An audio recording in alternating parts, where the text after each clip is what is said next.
The envelope arrived on a Monday morning. It sat neatly on Jasmine Crockett's desk in Washington, heavy and deliberate, with a golden seal pressed into the front, as if authority itself had been stamped upon it.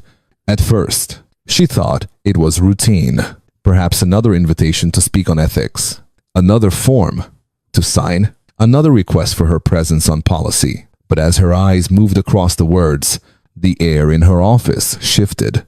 This was not an invitation. It was a command, a subpoena. And not just any subpoena. She was being summoned to testify in a federal case overseen by Justice Amy Coney Barrett.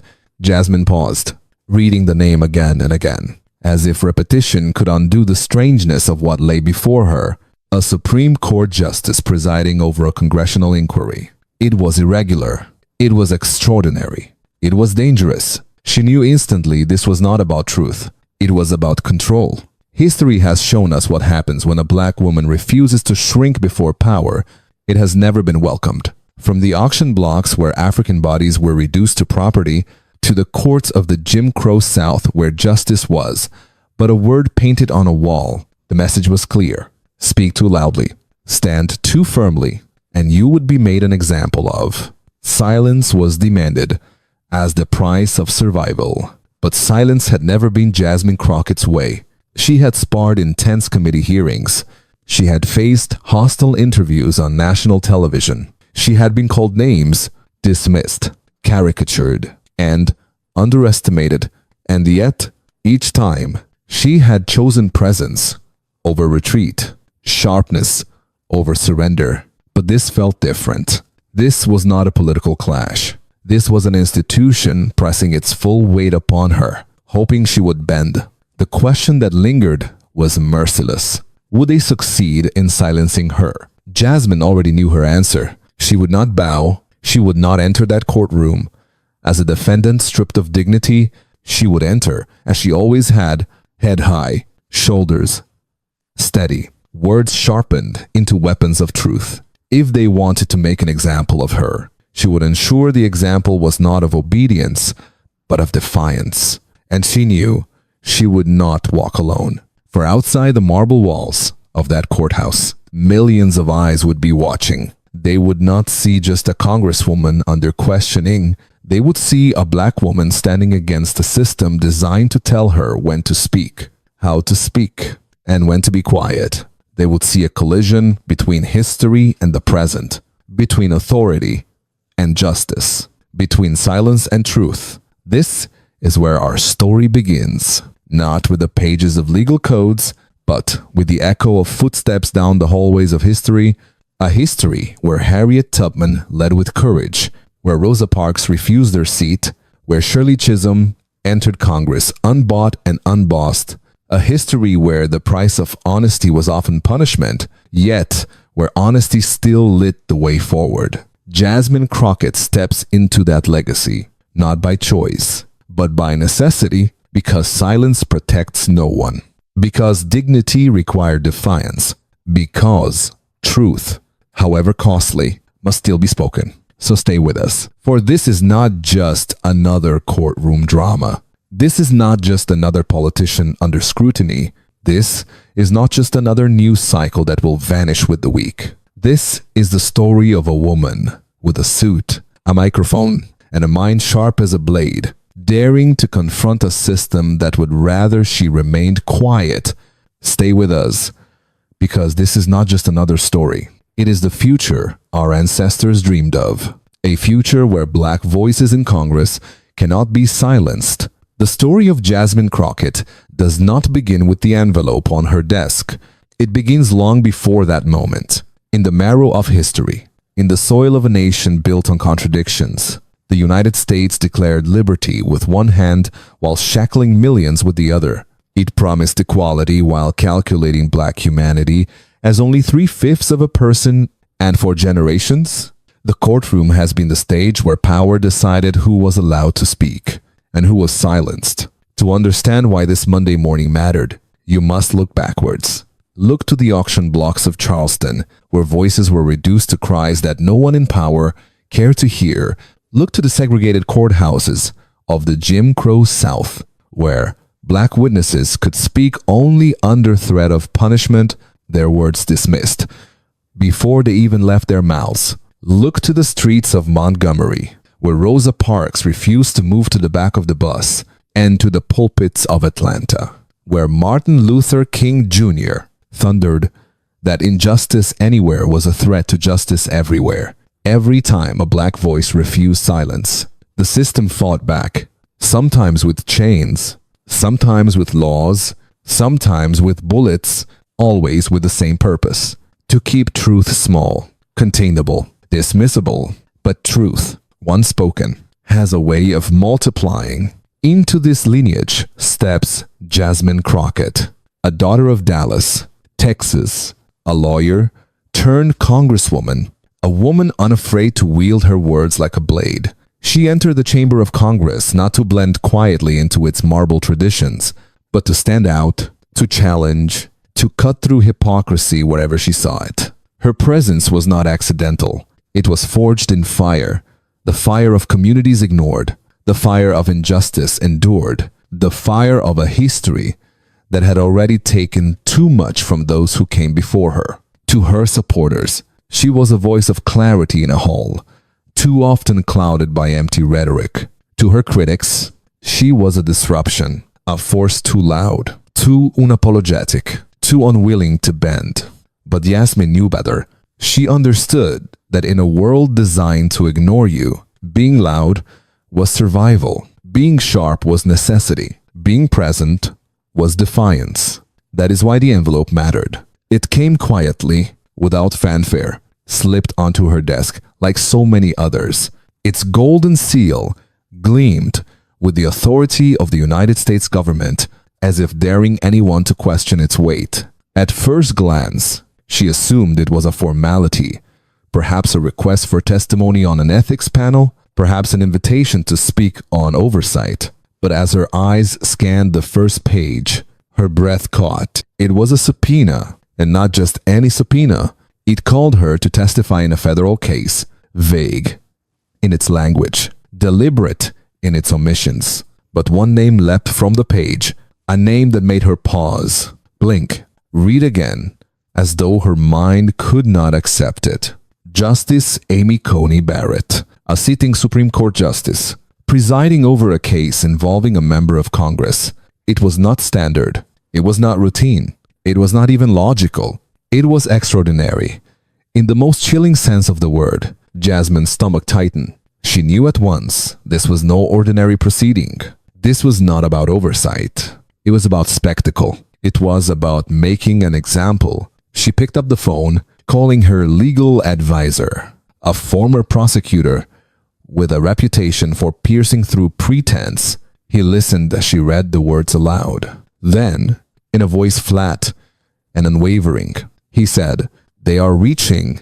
Jasmine, it is not illegal to subpoena you, but the optics, the fact that Barrett is on this, they want to make an example of someone, and your voice is loud enough to fit the bill." Jasmine began to pace. The office walls felt too narrow, the ceiling too low. She had faced opposition before, but this was different. This was the full machinery of the system tilting against her, cloaked in robes of legitimacy. But she refused to cower. "I am not backing down," she said firmly. "They are going to hear me. And I will not walk into that room playing quiet, not for anyone."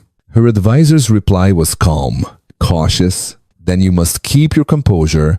You know how they spin these things." But Jasmine had already made up her mind. If they wanted a performance, she would not give them silence. She would give them truth. That night, as she sat alone in her office, the subpoena resting like a stone upon her desk, Jasmine felt the weight of history pressing in. She thought of Harriet Tubman, who once said she freed 1,000 slaves and could have freed 1,000 more if only they had known they were slaves. She thought of Shirley Chisholm, who entered Congress, declaring herself unbought and unbossed. She thought of the generations who had been told to stay small, to stay quiet, to survive by silence. She closed her eyes and whispered, almost as a prayer, "Not me, not this time." The envelope had been meant to intimidate, to shrink her voice, But instead, it became something else. A challenge. Adare. A reminder that the fight was never over. That every generation must decide whether to speak or to fold. Jasmine Crockett had decided, and as dawn broke over Washington, with reporters already sniffing at rumors and the courthouse preparing for its spectacle, one truth became clear. If they wanted to make her the example, then the example would be this: that a black woman, armed with nothing but her suit, her microphone, and her mind, could still stand tall against the weight of a system built to silence her. And with that decision, the stage was set. The battle was no longer theoretical. It was imminent. The subpoenas had been issued, the cameras prepared, the world waiting. Jasmine Crockett picked up the subpoena once more, folded it carefully, and placed it back in its envelope. She did not flinch. She did not bow.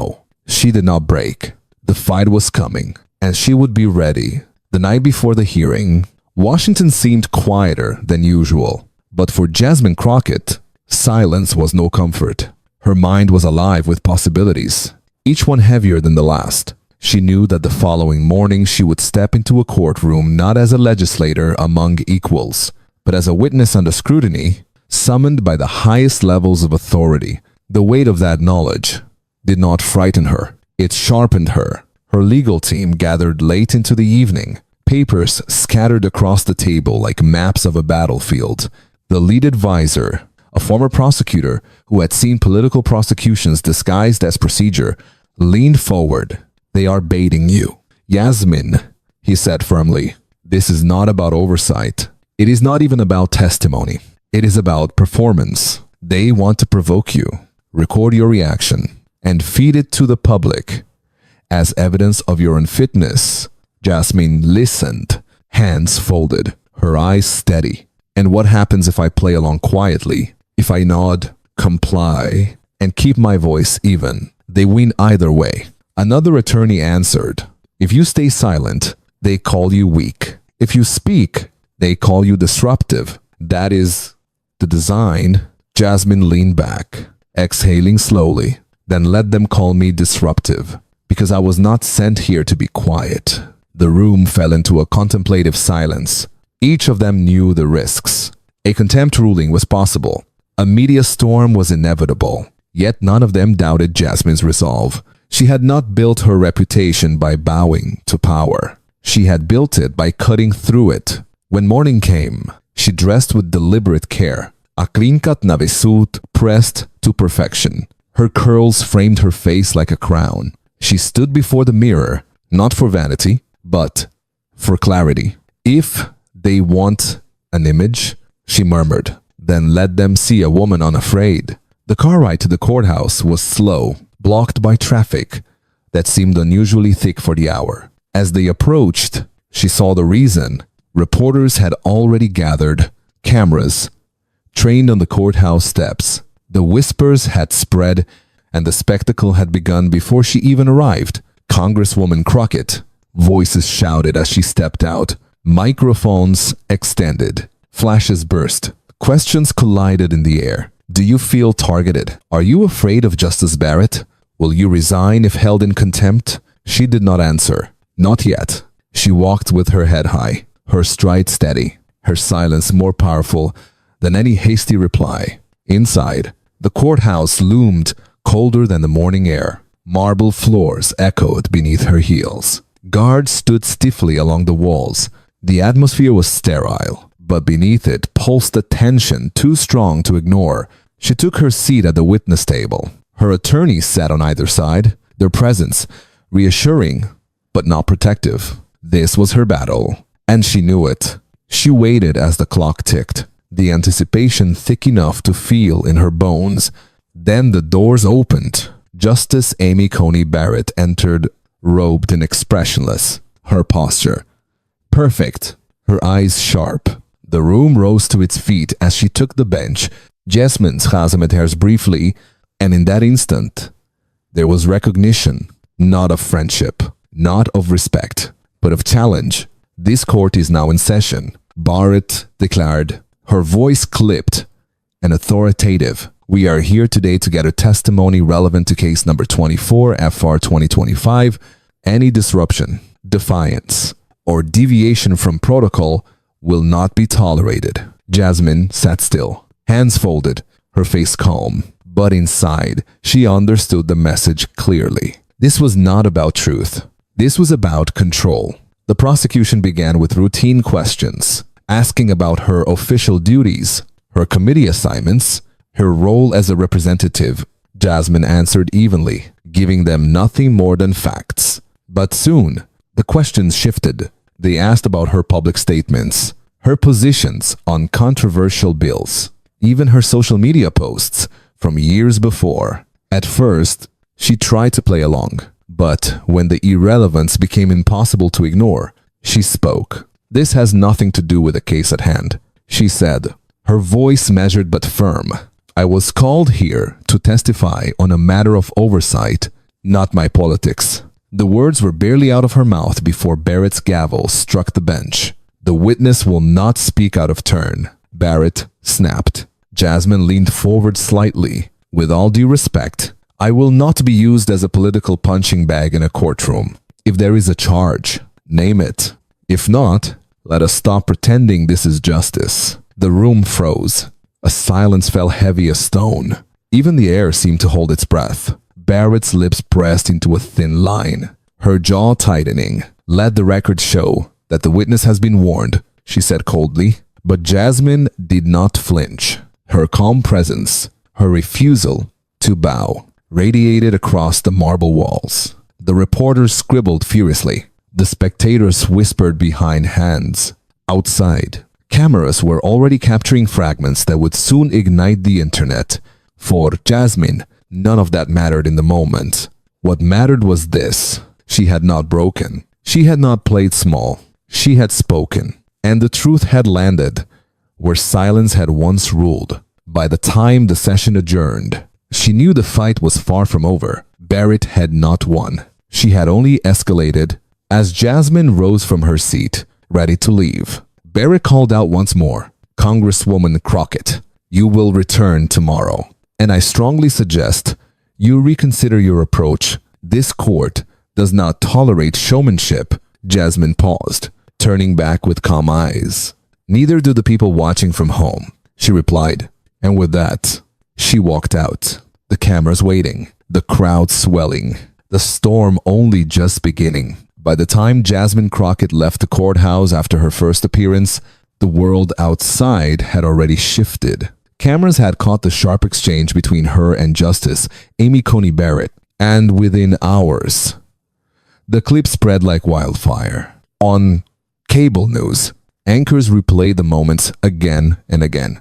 Jasmine leaning forward, voice firm, declaring she would not be used as a political punching bag. On social media, the same words appeared in captions, hashtags, and commentary. Some called it bravery, others called it recklessness, but no one ignored it. By nightfall, her name was trending across every platform. Crockett vs. Barrett became the headline. For her supporters, it was a moment of vindication, proof that someone inside the marble halls was willing to call out the hypocrisy of power. For her critics, it was evidence of arrogance. A congresswoman who had forgotten her place. The battle lines were drawn not only in the courtroom, but in the hearts of the people watching. The next morning, as Jasmine approached the courthouse again, the crowd had doubled. Supporters held handmade signs. Let her speak. Truth in the Hill. We hear you. Jasmine. Reporters swarmed, shouting questions, their microphones reaching toward her like weapons and invitations.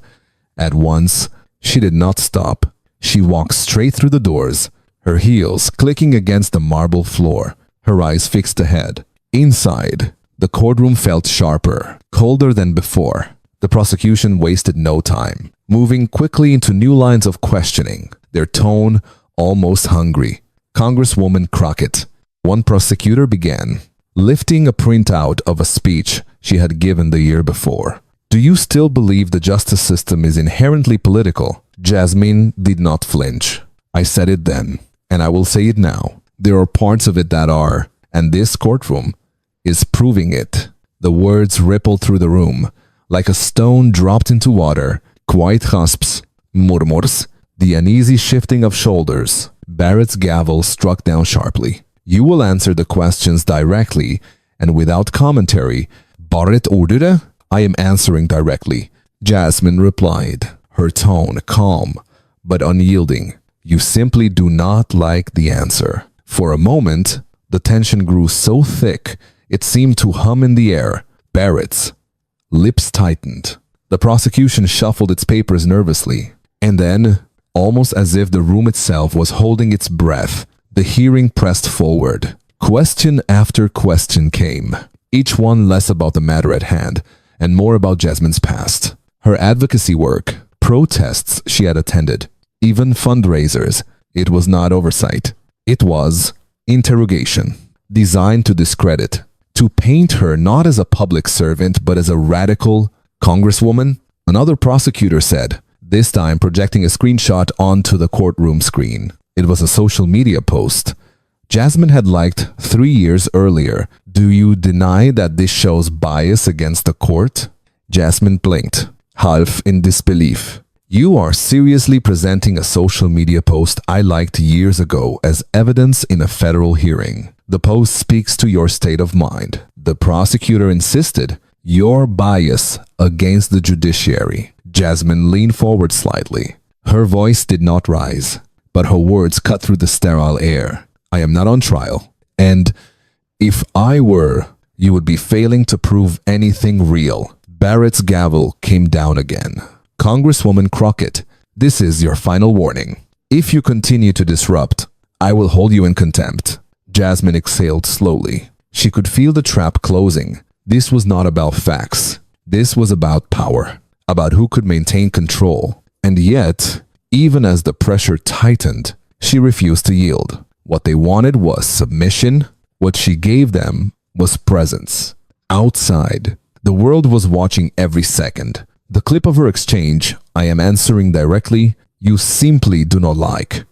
The answer went viral before the hearing even ended. Supporters flooded comment sections with words like truth, voice unmuted. She said it for me. But inside, the battle raged on. Every question was a provocation. Every answer was a chance to twist her words.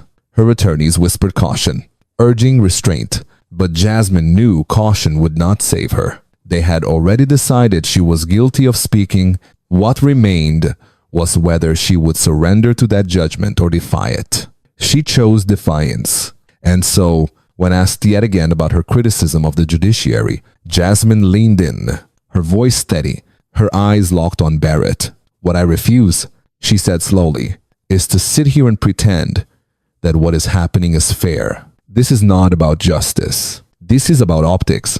The words hung in the air like thunder waiting to break. Some in the gallery gasped. Others nodded quietly, almost reverently. Barrett's jaw clenched, her knuckles whitening against the gavel. That is enough, Barrett declared, but Jasmine did not retreat.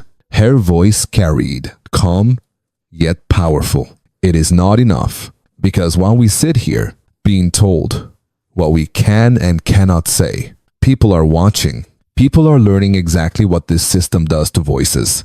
It cannot control. The silence that followed was not weakness. It was fear, not hers, but theirs. Fear that her words would travel beyond the marble walls, that they would echo louder than any ruling, any gavel, any attempt to contain them. And they did. By the end of that day, clips of her defiance had been shared millions of times. Commentators debated furiously on television. Was she reckless or was she right?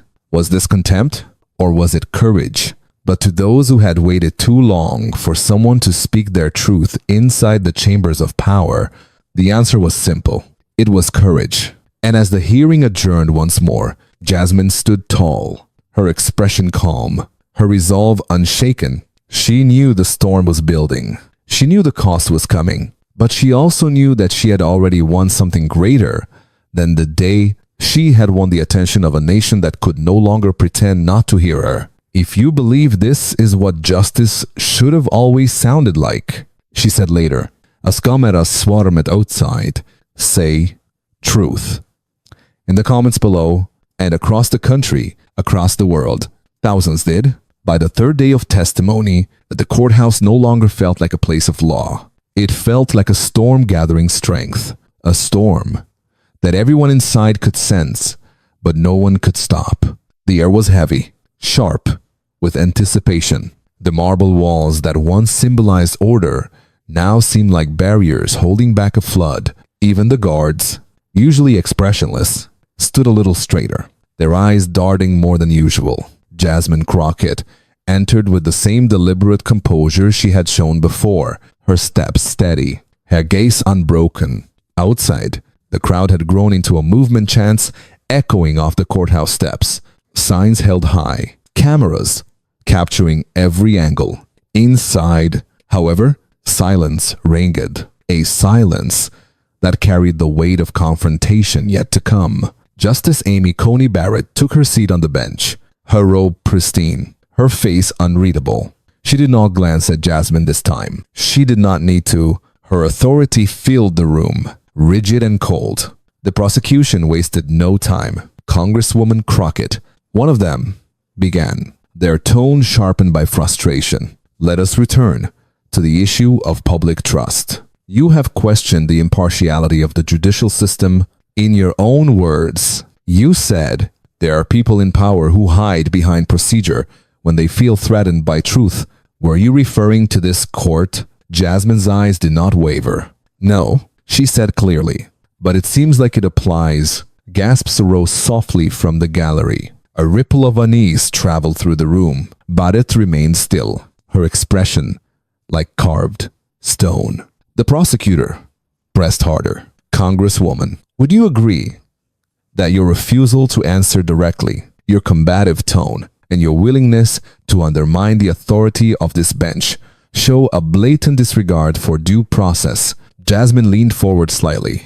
Her voice was calm, but her words struck like iron. "What I refuse is to sit here and pretend that what is happening is fair. This is not about justice.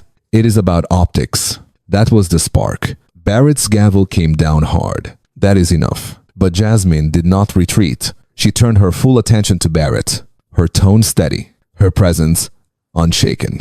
"It is not enough. Because while we sit here, being told what we can and cannot say, there are real people out there who are watching. They are learning exactly what this system does to voices. It cannot control." The gallery stirred, murmurs rising like a wave.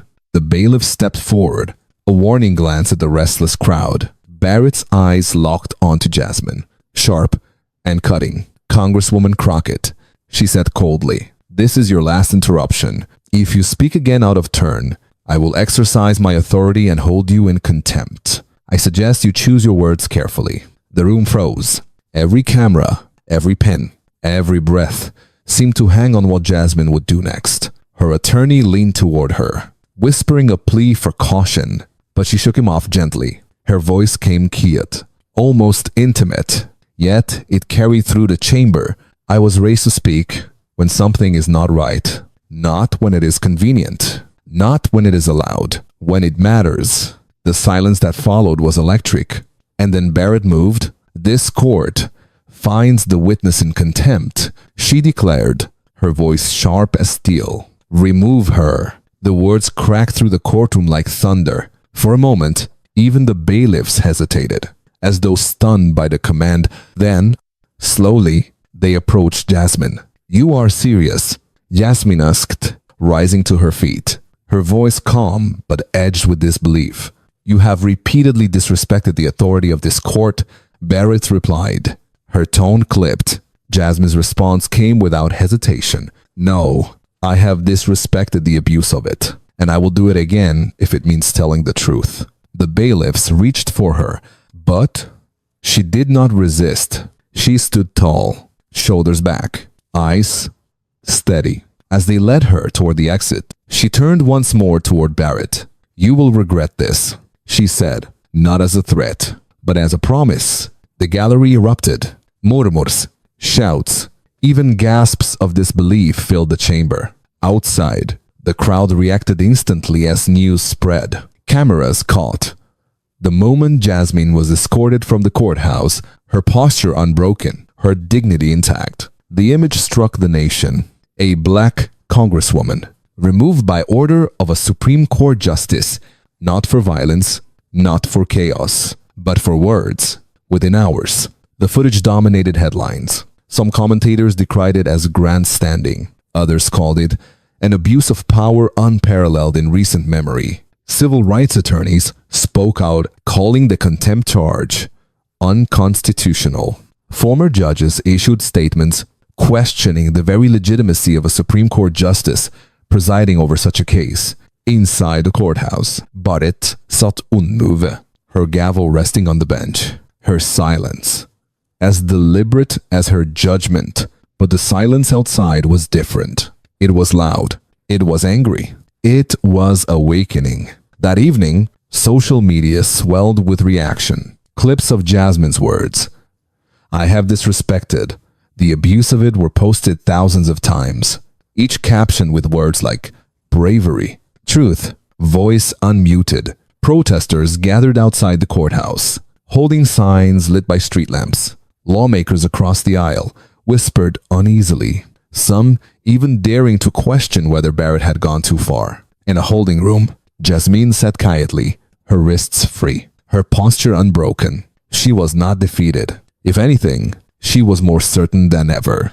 Because the contempt order had not silenced her, it had amplified her. The storm that Barrett had tried to contain had now burst beyond the walls of the courthouse, and the question that echoed across the nation was no longer whether Jasmine Crockett had spoken out of turn, it was whether America was ready to listen. Will this silence her or make her voice impossible to ignore? By the time Jasmine Crockett was formally escorted from the courtroom, the nation had already begun to respond. The clip of her standing tall, unwavering, in the face of a contempt ruling, spread across social media like wildfire. Millions of viewers watched as the black congresswoman, calm and articulate, was removed under the authority of a Supreme Court justice. The image struck a nerve, igniting debates in newsrooms, law schools, and living rooms alike. Social media erupted. First, thousands shared the clip with captions reading, "Voice unmuted.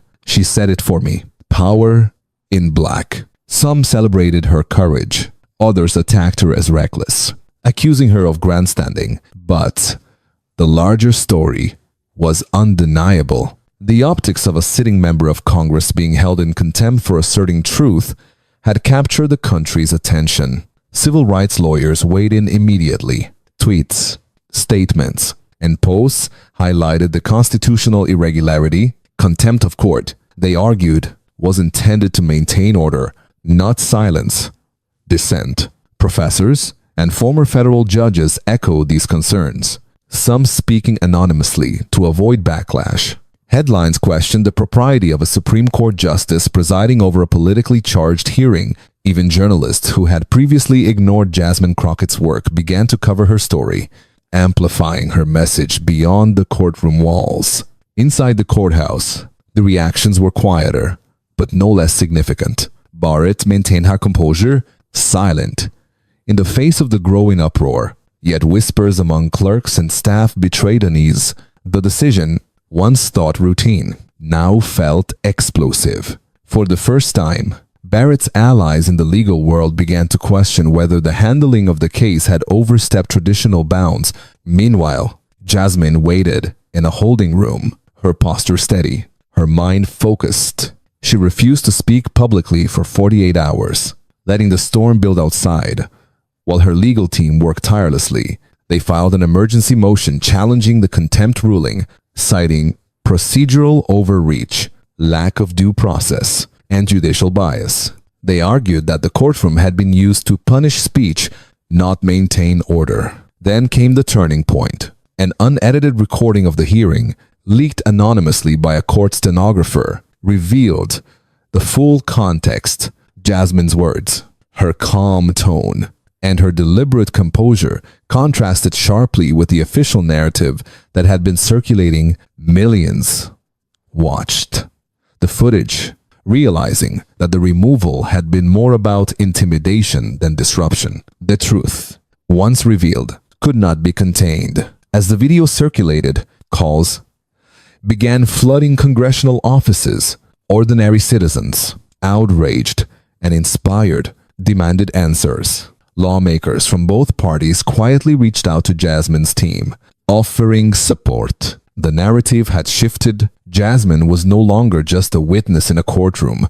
She had become a symbol of resistance, a figure who refused to be diminished under the weight of authority. By sunrise, she was released pending review of the contempt order. Her legal team met her at the exit, exchanging a look of quiet satisfaction. They overplayed it. Her attorney said simply. Jasmine nodded, exhausted but unshaken. Then let's make sure that matters, she replied. That afternoon, her team filed motions not just to vacate the contempt charge, but to formally challenge Barrett's authority in the case, citing bias and conflict of interest. What had begun as a tactical maneuver by the court had become a legal and political earthquake. The national attention forced institutions to respond. The Department of Justice issued a brief statement acknowledging the proceedings and promising review. Lawmakers, once reluctant to intervene, were now publicly questioning the unusual circumstances of the hearing. Jasmine Crockett emerged from this storm, not diminished, but emboldened. She held a press conference at a small community center, away from the courthouse cameras. Her words deliberate, measured, and powerful. I want to thank every person who has reached out over the past few days. She began, not because this has been easy, but because it has been necessary. What happened inside that courtroom wasn't just about me. It was about how we handle power, how we react when someone refuses to shrink. She paused, her eyes scanning the crowd, locking with the lenses of dozens of cameras. I was held in contempt of court, not because I broke the law, but because I would not break myself to fit into a system that punishes boldness and those who look like me. I came to testify, ready to speak truth, but I was silenced, and I will not be silent. Not now, not ever. The room erupted in applause, subdued, yet charged with emotion, reverence, and solidarity. Clips of the speech spread worldwide within hours. Cable news treated it as both a political scandal and a cultural moment. The video captured something deeper than a confrontation with power. It captured a black woman asserting her right to be heard in the most visible form of authority. Lawyers, activists, and ordinary citizens echoed her message. Across the country, hashtags like "We Hear You," Jasmine and Black Truth Rising proliferated. Her words became a rallying point for those who had long been told to remain quiet, to stay within invisible boundaries, to accept limits on their voice.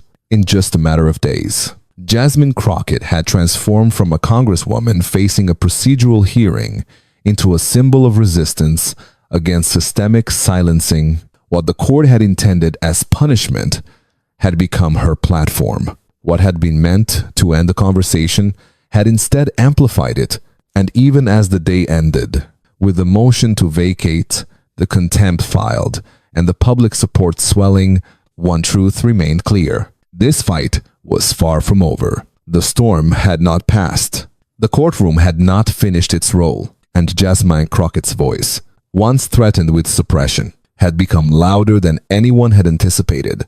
The chapter closed, not with resolution, but with the promise of continuing struggle. One fact lingered in the minds of everyone who had watched, reported, or shared.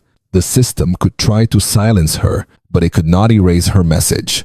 Will this quiet the movement, or will it make her voice impossible to ignore? The legal system moved quietly, but decisively. After days of public outrage, social media campaigns, and mounting pressure from lawmakers and civil rights attorneys, a panel of senior federal judges reviewed the emergency motions filed by Jasmine Crockett's legal team. Cameras were barred. Reporters were kept at a distance. It was a closed-door review, but its implications were far from private. Hours passed. Each minute was heavy, charged with anticipation. Jasmine, meanwhile, remained composed. Her thoughts, not on vengeance, but on the broader stakes. She knew that what happened in that courtroom was not merely about one hearing, one subpoena, or even one Supreme Court justice. It was about the precedent set, about the boundaries of power, about whether the voices of black representatives could be silenced without consequence. Finally, shortly before noon, the ruling came down. The contempt order against Congresswoman Jasmine Crockett was vacated in full. The panel declared that her removal from the hearing had no legal foundation. Her statements, while assertive, did not meet the standard for disruption warranting contempt. More importantly, the judges noted that the decision to silence her had undermined the principle of impartial adjudication, raising serious concerns about judicial overreach and bias. The news swept the nation like wildfire. By early afternoon, Jasmine's name was trending on every social media platform. Lawmakers, who had initially maintained silence, began to respond publicly. Questions emerged about the appropriateness of Barrett's involvement in the politically charged hearing. Discussions that had once been whispered in private now echoed loudly across committee meetings and public forums.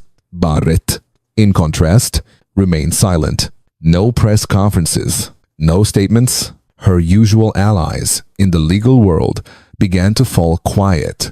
Some issued carefully worded statements to distance themselves, while others simply refrained from comment. It became clear that the storm had unsettled even the most loyal supporters. The Supreme Court, which had seemed untouchable, had experienced its first cracks in public confidence. For Jasmine, the victory was not personal. It was symbolic. She understood that her steadfastness had created a ripple far beyond the walls of the courtroom. The movement that had begun online, with hashtags like Voice Unmuted and Black Truth Rising, now had institutional weight. Ordinary citizens, lawyers, educators, and students alike felt emboldened. Her defiance had become a rallying point for those who had long felt unheard. That afternoon, Jasmine spoke publicly once again. This time, she chose a modest community center, away from the glare of courthouse cameras. She stood before a crowd of supporters, media representatives, and local residents. Her voice, calm yet resolute, carried the weight of her experience. I want to thank everyone who has reached out over the past week. She began, not because this has been easy, but because it has been necessary. What happened inside that courtroom was not just about me. It was about how we handle power, about the courage it takes to stand firm when the system would rather you stay silent. She paused, letting the weight of her words settle. I was held in contempt, not because I broke the law, but because I would not break myself to fit into a system that punishes boldness. I came to speak truth, and I was silenced. But my silence is not required. It is not optional, and it is not final. The crowd responded quietly, but powerfully. Their applause, steady, reverent. She looked out at them, imagining not just the people before her, but those who could not be there. The teachers, the students, the workers, the elders, the people across the country who had been told for decades to stay small, to sit quietly, to accept marginalization. Her words carried for them as well. The ruling today is important. Yes, she continued, but more important is what it signifies, that no robe, no seat of authority, no institution can determine who may speak the truth. That is not only my fight, it is ours. Black voices in Congress, voices that have been ignored, minimized, or silenced, have the right to be heard fully, boldly, without compromise. Jasmine's legal team was already coordinating the next steps. They prepared filings to ensure future hearings would respect procedural boundaries, drafting motions to prevent overreach and secure accountability. The public was energized, and grassroots movements began mobilizing in cities across the nation. Her example inspired new generations to recognize the power of presence, the potency of speaking out, and the enduring necessity of courage. As the day drew to a close, Jasmine stood quietly outside the community center, reflecting on what had happened. The storm had not been anticipated, nor had it been welcome. Yet, it had yielded a moment of clarity. Authority can be challenged, truth can endure, and courage can ripple far beyond individual moments. Across the country, in homes, offices, and classrooms, people shared clips of her statements, dissected her logic, and discussed her example. Conversations that had previously been confined to whispers or private debates now erupted in public forums, classrooms, and family living rooms. Jasmine's actions had sparked more than a legal victory. They had ignited dialogue, reflection, and consciousness about the enduring struggle for equality and accountability. Jasmine Crockett knew that history watches every act of courage. She thought of Harriet Tubman leading through darkness, Rosa Parks refusing to move, Shirley Chisholm's fearless stance in Congress.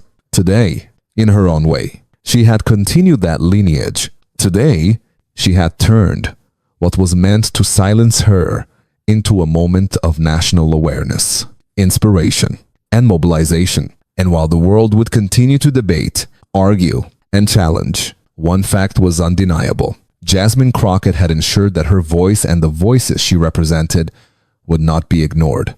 The legacy she carried forward was larger than a courtroom. It was a statement, a warning, and a promise that truth could not be contained by fear or intimidation. Her fight was far from over, but the path had been illuminated. For every person who had been told to remain silent, who had been marginalized, who had been forced to shrink, Jasmine Crockett had proven one unshakable truth. Presence matters, courage matters, and the voices of those who will not yield will be heard. The courthouse steps were slick with rain, gray droplets falling steadily from the sky. Jasmine Crockett stood beneath the awning, was alone this time. No aides flanking her, no whispers of strategy around her. She had walked through the storm, faced the full weight of a system designed to silence, and emerged unbroken.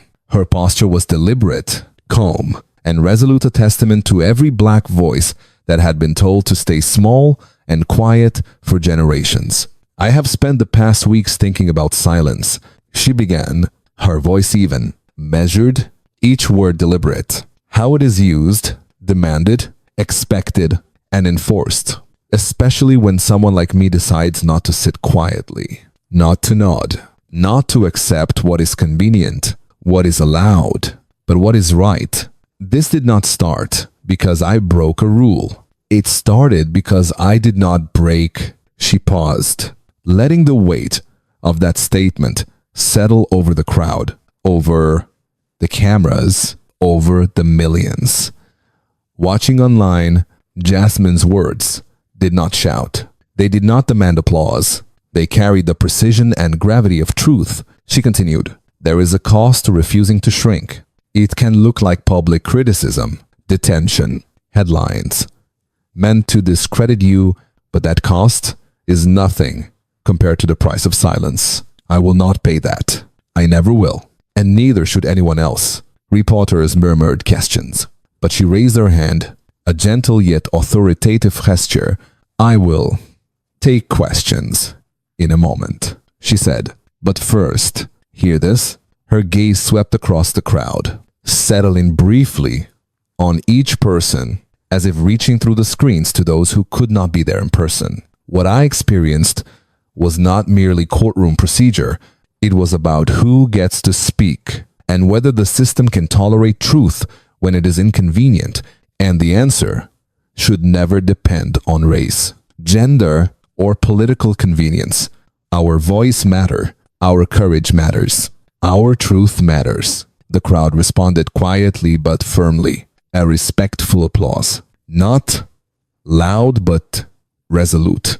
Acknowledging the significance of witnessing something rare and important, she allowed a moment of silence, letting her words linger, then softened her tone. "I have heard from people across the country, teachers, students, nurses, factory workers, people I will never meet, telling me they saw what happened, and it reminded them of moments they were told to sit down, stay quiet, go along. To every one of you, I say, I see you, I hear you, and I hope you never fold either. Jasmine took a long breath, her voice dropping slightly, almost like a whisper, meant for those behind the cameras. The viewers at home, they tried to make me regret telling the truth. But the only thing I regret is that so many others still feel they cannot. And that is the fight we continue together. Every camera captured the moment. Every microphone caught the resonance of a voice that refused to be contained. Social media would later amplify these words, stitched into montages, reaction videos, and news segments worldwide. The moment was no longer simply about a courtroom controversy. It had transformed into a cultural and political statement, to a reminder that truth cannot be silenced. Even when the system attempts to do so, Jasmine stepped back from the microphone and began to descend the courthouse steps. Her walk was unhurried, unashamed, deliberate. Every step carried a message. Power does not own the truth. Authority cannot suppress courage, and the voices of the oppressed will always find a way to be heard. Her story, though unfolding in a single courtroom, had rippled across the nation and beyond. It had reminded the world that the fight for justice is not always loud. Sometimes it is the steady, unwavering presence of those who refuse to compromise their integrity. Jasmine Crockett, with her suit, her microphone, and her mind sharp as a blade, had become more than a congresswoman. She had become a symbol, a warning, and a promise that speaking truth to power is not only necessary, but unstoppable. And as the rain continued to fall softly around her, Jasmine Crockett walked onward, not as a witness, not as a target, but as a woman whose courage had turned silence into a chorus, whose determination had transformed suppression into a message, and whose voice would echo for generations to come. She had entered the courthouse as one person. She walked out as a warning to those who believed power could erase truth, and she left the world with one clear message: I will not be silenced, and you shouldn't be either.